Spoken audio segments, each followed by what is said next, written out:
Bonjour les amis, quel plaisir de vous retrouver aujourd'hui pour un nouveau numéro des podcasts de Bruno. Comme vous le savez, c'est la version audio, si on peut dire, de la série Bruno un nouveau message, dans laquelle on prend un peu plus de temps pour prendre connaissance de la vie et de ce qui a pu entourer un drame, la mort de quelqu'un notamment. J'espère que ce nouveau format continue de vous plaire, en tout cas vos témoignages d'affection et de soutien nous le montrent, donc on a envie de continuer avec vous.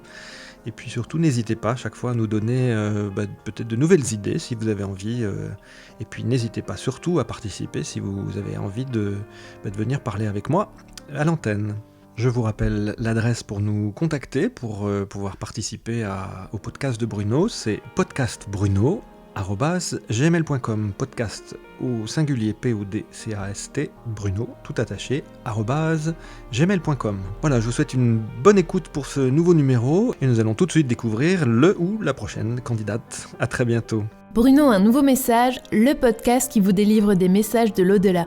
Bruno ne connaît ni les participants, ni les histoires que vous allez découvrir. Aude va-t-elle recevoir le message qu'elle attend ? Alors, ce qui m'a amené à vouloir parler avec Bruno, tout simplement, en fait, je le suis depuis au moins 3 ans. Je suis un peu angoissée, j'ai pas très bien dormi cette nuit, mais j'ai hâte. Peut-être que certaines personnes que j'ai perdues ont envie de me laisser un message. Allô ? Allô ? Bonjour. Bonjour. À qui ai-je l'honneur aujourd'hui ? Ah, Aude. Aude. Bonjour Aude. Comment ça va ? Écoutez, ça va, un petit peu stressée, je suis émue. Eh bien, je suis ravi de vous recevoir aujourd'hui pour un nouveau podcast. Vous connaissez donc le principe, on vous a peut-être déjà un petit peu expliqué comment ça fonctionnait, c'est-à-dire que je vous donne un peu des messages, vous connaissez probablement la série, donc c'est le même principe, mais ensuite on prendra un petit moment ensemble pour nous relater un petit peu vos ressentis, ce qui s'est passé par rapport à tout ce qu'on aura pu dire. Hein. D'accord. Vous vous sentez libre vraiment de répondre, de parler, c'est un échange tout à fait naturel. D'accord ? D'accord. Bon, super. Voilà, il y a un homme qui est ici, il y a une figure paternelle qui est là, et je sais, c'est quelqu'un qui est, ça peut être au-dessus de votre père, votre grand-père paternel par exemple. C'est possible. Ça serait une des premières personnes qui serait, enfin en tout cas c'est une des premières personnes qui se présenterait ici. D'accord. Alors, j'ai aussi une personne qui se montre avec un problème au cœur, hein.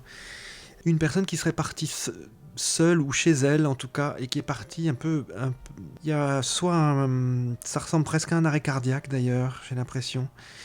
Oui. Qui est-ce qui est parti Plus du côté de ma maman. Oui, qui est-ce qui est parti ? C'est le grand-père maternel cette fois-ci ? Maternelle, oui. D'accord. Il a fait un AVC en fait. Et il a fait ça chez lui ? Ah oui, parce que j'ai l'impression que c'est mon... Alors l'AVC c'est ce qui se passe dans le cerveau, mais c'est en lien de toute façon directement avec le cœur aussi. J'ai l'impression qu'il y a eu un problème avant son AVC, peu de temps avant, et on me fait comme une pulsation, donc je pense que le cœur a eu déjà un problème avant son AVC. J'ai l'impression qu'il est en train de... C'est comme si ça toussait, vous voyez, ça fait un drôle de... J'ai l'impression que ça fait comme une tachycardie, vous savez. Voilà, c'est un peu ce sentiment-là que ça donne. Ça me dit rien. Je sais que ma grand-mère a été hospitalisée un petit peu avant. Oui. Donc elle était à l'hôpital à ce moment-là. Parce que lui, du coup, il était tout seul à la maison quand c'est arrivé. Il était tout seul à la maison, voilà, c'est ça. Et le sentiment qu'il me donne, c'est ça. C'est comme si j'avais une espèce de tachycardie, ou je sais pas comment on appelle ça, ou une arythmie, mais le cœur bat pas normalement, en fait. C'est ce qu'il a l'air de montrer. Alors, il y a quelque chose qui s'est passé en fin de journée ou la nuit, hein, d'ailleurs. On l'a retrouvé, du coup, mort, votre grand-père ? C'est ça. Parce que les choses se sont passées pour moi en fin de soirée ou dans la nuit. Hein. Et ça s'est fait sans personne, justement. C'est ça. Donc c'est un peu l'angoisse. Donc ça, c'est le papa de votre maman, hein, dont on parle, hein, c'est ça. Tout à fait. Okay. D'accord. Alors, il y a quelque chose de grave qui a dû se passer. Une personne qui est décédée de façon un peu brutale, mais pour moi, je vois soit des gendarmes, soit une enquête ou quelque chose comme ça. Est-ce qu'il y a pu avoir Oui, il y a eu... une incidence avec une recherche c'est comme si les gendarmes venaient quelque part. Je sais pas si on fait une enquête ou c'est parce qu'il y a eu une incidence avec la police ou les gendarmes. Non, j'ai pas souvenir des gendarmes. Il y a quelqu'un qui est décédé comme ça brutalement, mais la police était là, mais pas les gendarmes. D'accord. Je peux vous demander, Franco, Aude, il y a une personne qui est partie de son propre chef, là, dans l'histoire ? Oui, c'est ça. Bon, parce que c'est pour ça que je vois les gendarmes, en fait. C'est comme si... Enfin, quand je dis police, gendarmes, hein, c'est les autorités, hein. Oui, ils étaient là sur place. D'accord. C'est eux qui sont venus, les premiers. Ok. Il y a une personne qui serait pendue par hasard ? C'est ça. Ok, parce que c'est ce qu'on me montre là. Hein. Alors on peut pas le voir parce qu'on est au téléphone. Mais ça m'a serré la gorge en fait. Hein. Donc c'est le sentiment que j'ai eu. Il y a beaucoup de colère autour de cette histoire. Énormément de colère. Alors je sais pas si c'est votre colère à vous. En tout cas, il y a de la colère chez lui. Hein. Oui, sûrement. Mais oui. Il y avait de la colère chez lui. Il y a eu quelque chose qui est fait sous le coup de la colère j'ai l'impression d'être hyper énervé, hyper tendu là. J'ai la mâchoire toute tendue. C'est ça. Et il se battait pas quand même. Non, il se battait pas. Parce que là j'ai les poings fermés, je vous dis pas, j'ai l'impression que je suis prêt à me battre. Donc Ah ben oui, non, il se battait pas. Mais oui, il y avait de la colère, je pense. Et alors la colère, elle est envers plusieurs personnes. Il y a une séparation aussi dont il parle. Il parle d'une coupure, d'une séparation. Je sais pas si c'est un divorce ou une séparation amoureuse. Il était divorcé, il avait eu une union précédente, oui. D'accord. Il y a des choses qu'il n'a pas digérées du tout par rapport à son histoire là. Hein. Il y a des colères aussi familiales. C'est lourd, c'est très lourd. Et on a presque l'impression qu'il a fait ça contre des vous voyez ce que je veux dire? Comme s'il en avait ras-le-bol. Ouais. Parce que, bon, souvent, quand on parle du suicide, on dit, c'est quelqu'un qui en peut plus, qui est désespéré, qui à la limite s'inflige ça. Mais là, j'ai l'impression qu'il le fait en disant ras-le-bol. Genre, vous me gonflez tous et je vous envoie tous, vous voyez ce que je veux dire? Je vous envoie tous balader. Ouais, oui. Je pense aussi. Voilà, il y a une chose qu'il a envie de vous dire, c'est que s'il y a une personne contre qui il n'a pas de colère, en tout cas contre qui il n'en veut pas, c'est vous. Moi, ça me fait plaisir. Parce qu'il dit que vous n'êtes pas en cause. Alors, c'était votre compagnon, ce garçon? Oui, c'était mon compagnon. J'essaie de déduire. Hein, parce que il traîne une histoire qui est quand même compliquée. Hein. Il montre même de la froideur par rapport à ses obsèques ou des choses par rapport à ses parents. Oh, puis alors on se parle pas, hein. Mon Dieu. Ouais. C'est marrant. Qu'est-ce qu'il lui en voulait de quelque chose, ses parents? Ou il en voulait à ses parents? Pourquoi il y a autant de colère comme ça? Il s'est disputé avec sa mère la veille. Il était un peu en colère contre certaines personnes de sa famille. Ouais, on dirait que c'est vraiment un ras-le-bol qu'il nous montre là. Hein. Ouais. Alors c'est bizarre, c'est votre compagnon, mais ça s'est pas passé. Son geste ne s'est pas passé chez vous. Il montre ça ailleurs. C'est dehors. C'était dans le garage, qui se trouve à l'extérieur, quoi.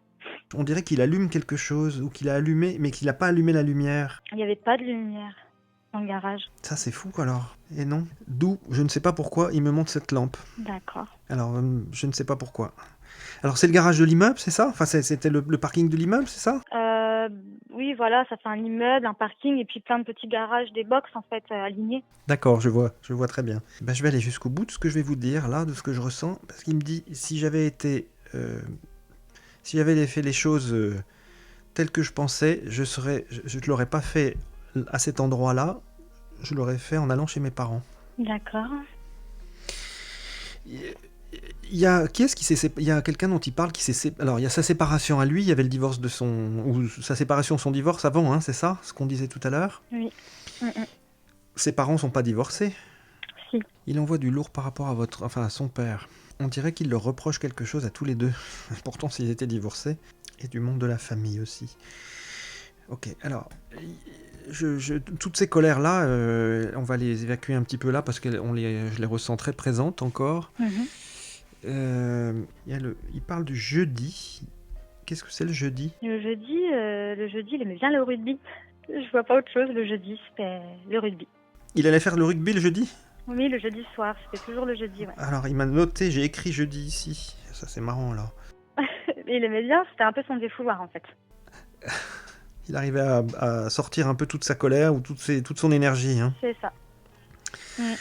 D'accord. Bon, il parle d'un bébé aussi.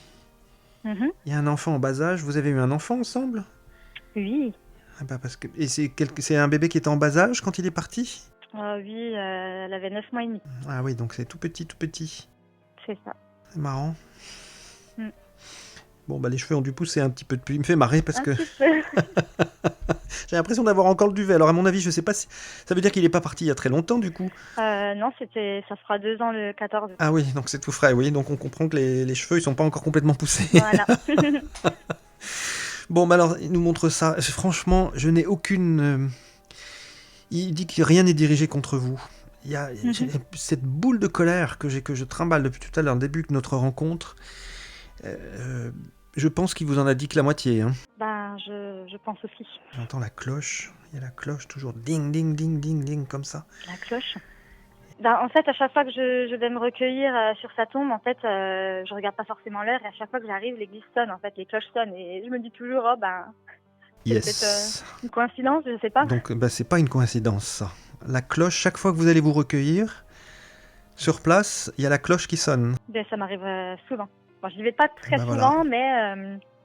mais à chaque fois, ça sonne et je me dis, bah c'est fou, à chaque fois que je viens, ça sonne, quoi. Écoutez, Aude, il est en train de vous dire qu'il est là à chaque fois. Mm. C'est un super beau message, ça. Bah oui. C'est une très belle présence. Bon, et très bien, on a résolu l'histoire de la cloche déjà, c'est bien. Ah, voilà. Bon, alors, il y a une... C'est marrant, vous avez amené votre fille aussi là-bas, parce que au cimetière. Oui, bien sûr, oui. C'est marrant, ouais. Parce qu'il entend que vous lui parlez en même temps. C'est vrai. Ouais, il entend que vous lui racontez l'histoire. Ce qui s'est passé. Non, pas l'histoire de ce qui s'est passé, votre histoire. Ah. Le fait que ce soit votre papa, voilà, que c'est ton papa, etc. Il m'entend tout ça comme si vous racontiez qui était papa, tout simplement, voilà. C'est ça, je lui parle très souvent de lui. Mm. Pour qu'elle l'entende et qu'elle l'intègre. Mhm. Et vous pouvez continuer à le faire, hein. C'est parce qu'il non seulement il l'entend, mais en plus pour un petit bout de chou qui est tout petit comme ça, à 2 ans, ou à peine 2 ans, ou quelques mois, enfin 2 ans et quelques mois, ils entendent tout, ils comprennent tout. Hein. Donc alors il s'agit peut-être pas de lui raconter aujourd'hui tout ce qui s'est passé, peut-être qu'un jour elle aura besoin de l'entendre, mais aujourd'hui elle peut entendre aussi tout l'amour qui a été partagé avec ses parents. C'est ça, c'est ce que je fais. Voilà. C'est super, bravo en tout cas. Il veut dire que aussi toute cette colère que j'ai ressentie, elle est en train de partir. Hein. Donc elle m'a beaucoup... elle a été très, très forte, surtout sur le début de notre rencontre. Là. Mm-hmm. Il a jamais prédit lui-même qu'il allait faire ce genre de geste. Bah non, mais quelqu'un d'autre le disait. Et voilà. Il y a quelqu'un d'autre qui en parlait. Son ex-femme disait à ses enfants que elle allait se foutre en l'air si les enfants ne faisaient pas un peu ce qu'elle avait envie, quoi. Mmh. Voilà. Imaginez la violence de ces paroles-là. Voilà. Et de la pression aussi. Elle a très mal vécu le jour où il a appris ça et ça s'est pas très bien passé derrière. Il y avait 2 choses, hein, pour ce qu'il évoque beaucoup. Hein. Il parlait dès le départ d'une ancienne relation ou de quelque chose qui s'était pas bien passé et qui continuait à mal se passer. Ouais. Et puis il parlait aussi d'une deuxième chose, c'était les rapports avec en tout cas avec sa maman, et en tout cas avec ses parents et ses colères, ou alors les faits que ça... Comme s'il pouvait pas se faire comprendre, mais il y a une... Voilà, il suffit que j'en parle pour que la colère elle remonte d'un cran. Voilà, donc on va pas accuser les uns et les autres, hein, mais je pense que il se faisait pas comprendre en fait. Hein. Et surtout, ça paraît, et surtout on a l'impression que c'est sans issue, c'est-à-dire que ça tourne toujours en boucle. C'est comme s'il disait, on va jamais trouver de solution. C'est exactement ça. Moi j'ai l'impression que il n'était pas en bon terme avec sa maman dernièrement. Mm-hmm. Il avait quelques soupçons sur des relations entre sa maman, d'autres membres de la famille et son ex-femme, qu'il ne souhaitait pas. Ouais. Et du coup, il était en colère et il s'est disputé la veille suite à tout ça avec sa maman. Juste avant de partir. Voilà. Donc ça faisait un peu beaucoup, toutes ces femmes, pour lui. Et pourtant, les plus essentielles, c'était vous et votre petite, hein, en l'occurrence. C'est ça. C'était les femmes les plus importantes pour lui. Hein. Et je me dis que peut-être dans la balance, dans ce qu'il a pu vivre, on n'est pas dans sa tête ni dans son cœur, mais dans sa balance, il y a une espèce d'explosion, quoi. Hein. Il y a un truc qui part en vrille. Et puis qui fait qu'il oublie tout. Parce qu'en plus, Aude, moi, il me laisse rien. Hein. Il m'a rien laissé. Hein. Il a laissé une lettre, mais ça n'explique pas pourquoi il fait ce geste-là, en fait. Elle n'explique pas pourquoi il a fait ça, hein, on est d'accord. Ouais, voilà. Et oui, c'est peut-être pour ça aujourd'hui qu'il peut venir et nous expliquer ce qui s'est passé. Un peu ce qui se passe derrière. On dit ça, en anglais on dit off the record. Ça veut dire que c'est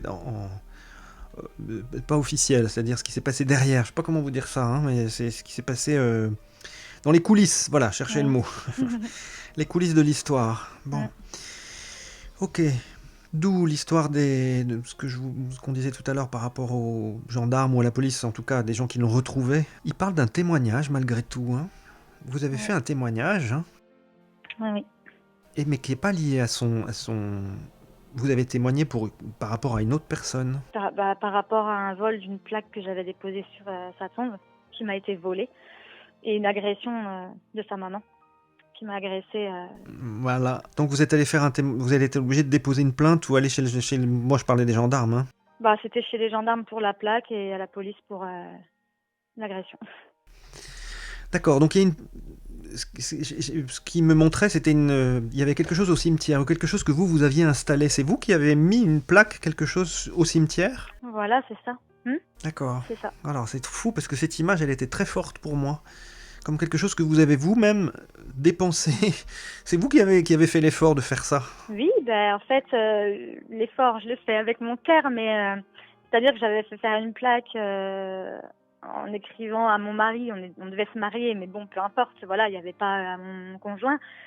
Et en fait, c'était une plaque divisée en deux où il y avait à mon mari et de l'autre côté, en fait, j'avais inclus ma fille ainsi que ses 2 autres enfants et j'avais mis à notre papa, en fait. Ah oui, c'est super. J'avais fait ça pour tout le monde, en gros. J'ai vu, il y a une rose ou un cœur ou quelque chose comme ça. J'avais fait faire une gerbe de fleurs avec des roses. Et j'en avais une en particulier. Oh bah oui. D'accord. Alors du coup, cette plaque, elle a été volée. Mhm. Et vous êtes allé porter plainte. Vous doutez de ce qui s'est passé? Écoutez, elle nous a... Bon, ok. On en parle ou... Parce qu'il y a quelque chose encore par rapport à Lex, hein, dans l'histoire. Hein. Mais elle vous a un peu chamaillé, hein, cette fille-là, cette personne. Hein, parce que j'ai l'impression on dirait qu'elle n'a pas accepté que vous-même, vous ayez votre propre famille et votre propre vie. C'est exactement ça, en fait. C'est quelqu'un qui, du jour où on s'est installés ensemble, en fait, elle a pas accepté. Elle nous a pourri la vie, quoi. Oui, j'imagine. À travers ses enfants. Comme un chantage, hein, un levier finalement. Voilà. C'est ça. Quand on n'arrive pas à atteindre l'autre, on se sert des enfants pour les... Voilà. D'accord. Bon, j'imagine que ça a dû être compliqué à gérer, parce qu'il y a déjà son départ qui est quand même très brutal, qu'on a évoqué, et puis ensuite c'est quasiment une vandalisation d'un lieu saint, ou sacré en tout cas, si ce n'est saint, mais sacré, parce que le cimetière c'est quand même un endroit sacré. Oui, bien sûr. Et c'est porter atteinte aussi à la dépouille de quelqu'un, hein, même si c'est pas lui en particulier, voilà, c'est le cimetière, quoi. Voilà. Est-ce que vous avez peut-être des questions encore en suspens par rapport à cette histoire aujourd'hui, ou est-ce que vous avez bien compris tout ce qui s'est passé finalement? Écoutez, vous savez, quand ça s'est passé et que je l'ai découvert, en fait, comment vous dire? Sur le moment, j'étais en colère. Mais c'est-à-dire qu'en fait, ma colère, elle est partie vraiment très rapidement. C'est pas comme si je le comprenais, mais c'est quelqu'un qui se confiait pas beaucoup. C'est ça. Je sais qu'il avait des souffrances. Maintenant, au point d'agir comme ça, je pensais pas. Mais je lui en veux pas. Je lui en veux pas. Je me suis dit, voilà, il a vécu des choses, ça a été difficile. Et puis, des fois, on n'en peut tellement plus que c'était peut-être la seule solution. En fait, je sais pas, mais en fait, je lui en veux pas. Et pourquoi? En fait, je sais pas vous dire. Je me dis que c'était peut-être, j'aurais préféré qu'il le fasse pas. Sur le moment, hein, vraiment, je lui en ai voulu. J'ai pensé à ma fille tout de suite, qui nous a laissés. Et puis après, je me suis dit, voilà, moi j'espère juste qu'il est bien où il est, en fait. Bon, alors oui, ça c'est aujourd'hui, hein, on se pose souvent la question, notamment pour des personnes qui se sont ôté la vie, qui se sont suicidées. Souvent, les questions sont souvent récurrentes en disant, mais Bruno, est-ce que vous pensez que...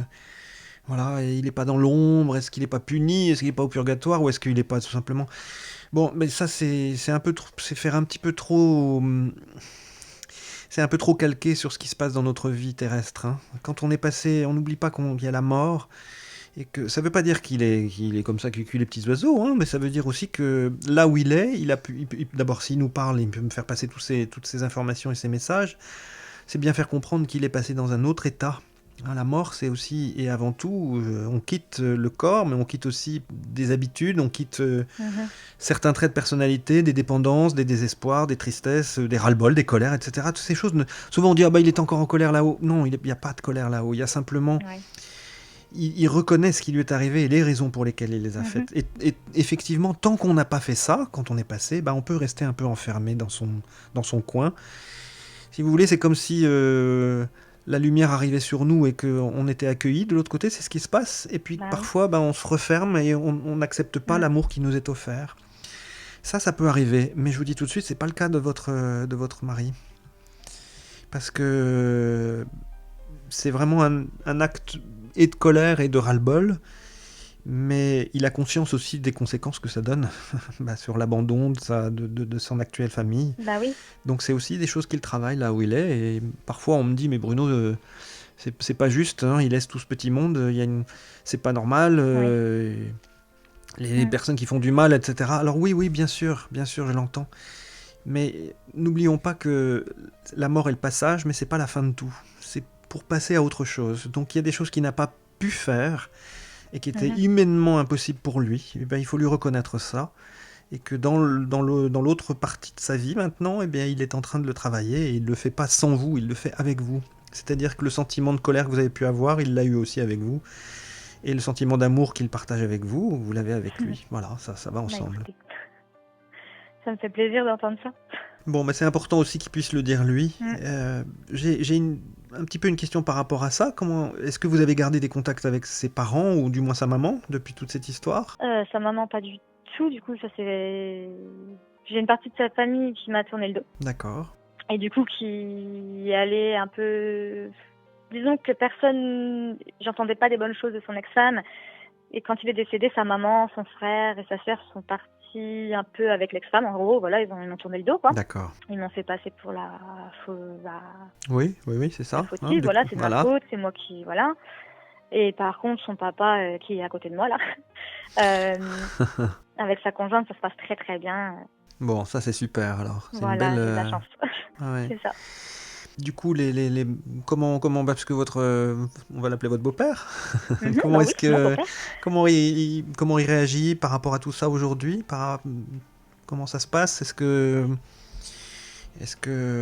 justement ça vous a rapproché? Oui, ça nous a rapprochés quand même. Enfin, on se voyait pas aussi souvent non plus, mais oui, ça nous a rapprochés. Après, comme un papa qui perd son enfant, enfin, je peux pas savoir ce que ça fait. Ouais, oui. Je pense qu'il se pose plein de questions aussi. Mhm. Maintenant, il avance, quoi. Bon, Il est bien entouré aussi, il est bien accompagné. Sa conjointe est, enfin, bon, ça est c'est top. superbe. C'est déjà. Donc on avance ensemble, on se soutient et puis voilà, quoi. Et puis on continue de parler de Vincent. Voilà. Vous vivez dans quel coin, Aude? Alors, Châlons-en-Champagne, Ah, pas très loin de Châlons-en-Champagne. Reims. Oui. Oui. Ben, d'ailleurs, je suis venue vous voir au cinéma Ah oui, en tournée l'année. avec mon beau-père et ma belle-mère, on va dire. D'accord. Oui. Et vous êtes venu l'année dernière du coup, parce que c'était l'an dernier. C'est ça. Oui, chez en Exactement. Champagne au cinéma là-bas. Puis on Oui. avait fait une signature de dédicace Tout à fait. à la petite librairie qui était sur la place là, je crois, hein, pas loin de la place. Oui, il y avait eu ça, oui. Voilà. Et la place qui était en travaux d'ailleurs, je m'en souviens d'ailleurs à l'époque. Oui, elle est finie d'ailleurs. Très très belle, grande super place. Oui, c'est très beau. C'est vrai. Bon, on reviendra y boire un coup, un de ces quatre alors. Ah bah, du coup, vous m'appelez avec plaisir. Hein. Avec joie. Bon, très bien, Aude. Qu'est-ce que vous faites de beau dans la vie? Eh bien, écoutez... À part vous occuper déjà de votre Oui, je petite m'occupe là. de ma petite fille. Bah oui, c'est du boulot, C'est mais déjà bon, pas mal, elle est hein. adorable. C'est ça. Et puis, bah, sinon, je viens d'être diplômée aujourd'hui en tant qu'auxiliaire de puériculture, en fait. Bravo. C'était aujourd'hui, juste avant que vous m'appeliez. En fait, j'étais à la mairie, en train de boire un coup parce que j'étais diplômée. Donc voilà, je me suis lancée dans une formation et tout. Félicitations. Bon, ça c'est très beau, hein. Et puis comme par hasard aujourd'hui où on se parle, il y a des belles synchronicités, Oui, c'est ça. Je clôturais toute ma formation qui n'a pas été facile avec le Covid. Enfin, tout ça. Aujourd'hui, comme par hasard, vous m'appelez. C'est plein de petits signes. Vous savez, je suis allée voir la patrouille de France qui passe au-dessus des hôpitaux aujourd'hui. Oui. Aujourd'hui, hier et demain. Oui. Et donc, on est allé les voir, tout ça. Et en fait, je me dis, mais c'est aujourd'hui. Et en fait, Mon conjoint, son rêve, c'était d'être pilote de chasse, en fait. Ah, c'est super alors. Bon, eh ben, en Voilà, plus, il enfin, passe au-dessus de vous tous les jours alors là c'est en ce ça. moment. Ouais, Bon, bah c'est magnifique. bah oui. Ok, eh ben, écoutez Aude, merci beaucoup pour votre participation aujourd'hui. Bah merci à vous. Hein. Et puis, je sais que c'est un moment délicat qu'on a évoqué aujourd'hui, mais voilà, je trouve que vous l'avez abordé avec beaucoup de dignité et en même temps beaucoup de force. Et puis, on sent beaucoup de joie chez vous malgré tout. Donc, Oui, je suis très heureuse aujourd'hui. Et je pense qu'il faut avancer comme ça dans la vie. Disons Ouais. que je vais vers le positif. Bon, bah, c'est formidable. Mm. Merci beaucoup pour votre témoignage. Merci à vous. Je vous dis à très bientôt. Et puis, je vous embrasse. À bientôt. Merci, au revoir. Au revoir. Vous avez des difficultés à faire le deuil d'un être cher? Vous avez besoin de parler et résoudre peut-être un problème psychologique lié à un deuil? Vous pouvez participer au podcast de Bruno en vous inscrivant par email à podcastbruno@gmail.com. Alors après cette séance avec Bruno, je me sens bien, apaisée et sereine. En fait, ça m'a fait du bien, vraiment. J'ai eu les personnes avec qui je souhaitais communiquer, surtout une. Donc voilà, je suis vraiment contente. Alors une rencontre comme celle-ci, dans ma vie, ça peut m'apporter en fait pas un soulagement déjà. Je me posais des questions et j'ai eu quelques réponses. Donc en fait, ça y est, je peux vivre un peu plus sereinement quand même, et ça fait du bien. J'ai un message à faire passer à mon compagnon. Donc en fait, là je suis avec son papa, la conjointe de son papa, et en fait je voudrais qu'on lui dise qu'on l'aime de tout notre cœur et qu'on sait qu'il est là. Et qu'en fait on continuera toujours de parler de lui. Retrouvez Bruno sur la chaîne Bruno un nouveau message sur YouTube, Facebook et Instagram.